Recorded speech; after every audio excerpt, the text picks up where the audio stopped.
boredom of his real marriage. Claire finds herself in a bizarre competition with her own alter ego. The role play stops being a game and becomes a confrontation. She realizes her husband is more attracted to the mask she wears than the woman underneath it. The tension peaks outside their hotel room. Phil stops and delivers a cold, final rejection. He tells Juliana he cannot be with her. He claims he has a wife at home who is sexy and exciting, and he refuses to betray her. He chooses Claire over the seductress. To prove his loyalty, Phil steps into the room and slams the door, locking it firmly from the inside. He leaves Juliana standing alone in the hallway. By being a perfectly faithful husband to the idea of his wife, Phil has physically locked out the real Claire. She stands in the corridor, a victim of her husband's misplaced integrity.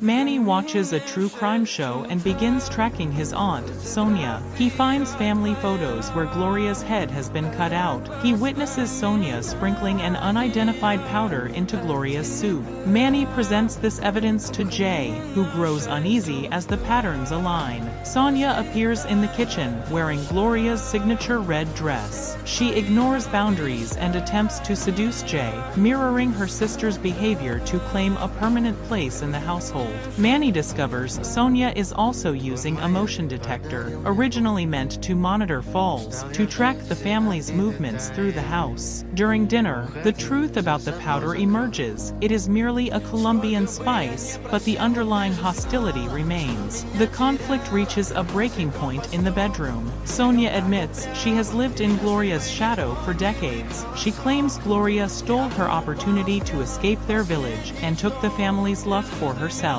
The verbal confrontation escalates into a physical brawl. The sisters grapple on the floor, screaming and striking each other. The entire family listens to the violence through a baby monitor left active in the room. Sonia is not a calculated killer from a television script. She is a woman driven by years of suppressed resentment. She attempts to seize the life she believes was stolen from her. The struggle ends not with a murder, but with a chaotic fight over a necklace and a husband, exposing a deep-seated family grievance. Phil enters the Toyota dealership armed with weeks of data. He relies on Price Check, a digital tool designed to track the lowest possible market prices to secure a car for his daughter's birthday. Phil believes his research creates an ironclad defense against sales tactics. However, the negotiation falters. Phil is soft, offering concessions while the salesman holds his ground. Jay, Phil's father-in-law, grows impatient with the lack of aggression. He pushes Phil aside and takes command at the table.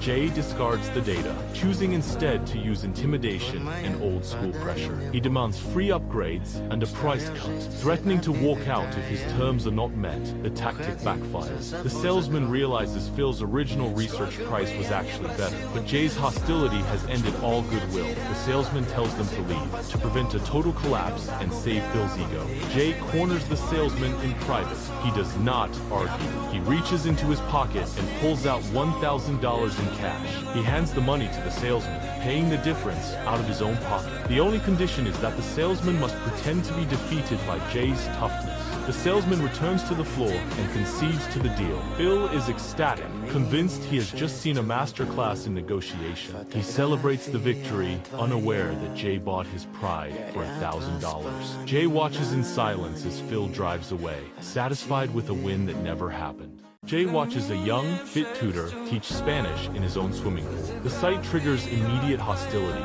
He mocks the necessity of the language and attempts to end the lessons. To remove the tutor from his house, Jay signs a permission slip allowing Manny to switch his studies to French. He treats his wife's native tongue as a nuisance to be managed. Gloria confronts him in the hallway. She does not ask for sympathy. She states facts. She explains the daily exhaustion of translating every thought in her head before speaking. She describes the humiliation of being mocked for her accent, while her brain works twice as hard as his. In her own home, she is forced to be a lesser version of herself because of a language barrier Jay refuses to cross. She tells him he has never actually met the intelligent woman she is in her own language. Jay says nothing. He realizes his silence has left his wife isolated. A few days later, Jay meets the tutor in secret. He does not ask for Manny to return. He sits down and begins the lessons himself. He is a man of status success and pride. Yet he chooses to look like an idiot. He fumbles over basic grammar and mispronounces simple vowels. He sacrifices his dignity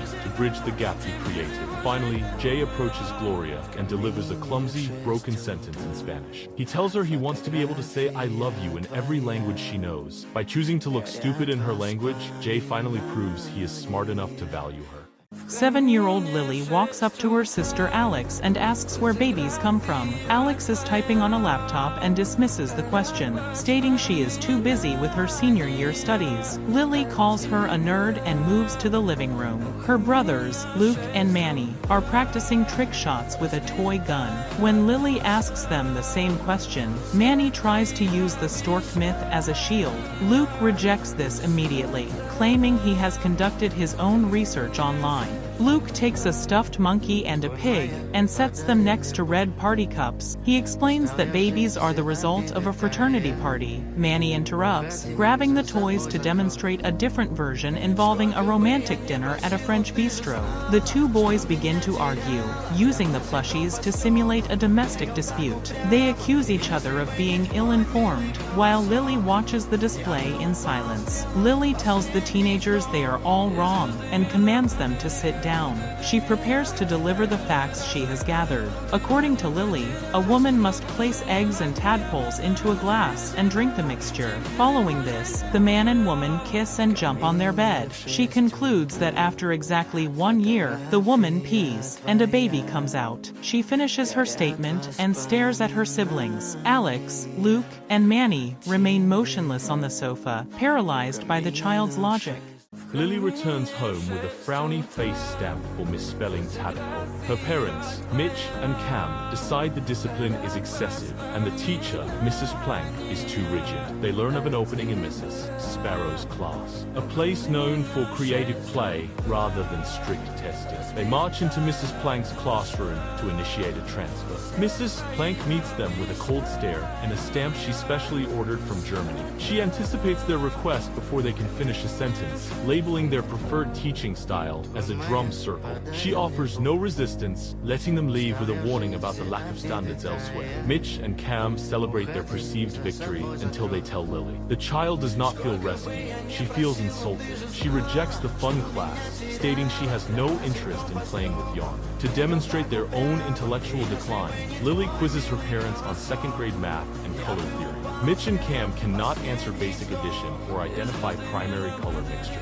Lily mocks their incompetence and demands to return to a teacher who actually enforces rules. Defeated by their daughter's logic, the two men return to Mrs. Plank's office to beg for Lily's spot back. Mrs. Plank forces them into a final public shaming. She dictates a sentence. Lily's parents were wrong about Mrs. Plank. She demands they identify the grammatical object. Mitch admits the object of the sentence is to humiliate them. Mrs. Plank confirms his accuracy and grants the request. The parents stand silent in a primary school classroom, broken by the teacher they tried to outsmart. Phil Dunphy answers a call from his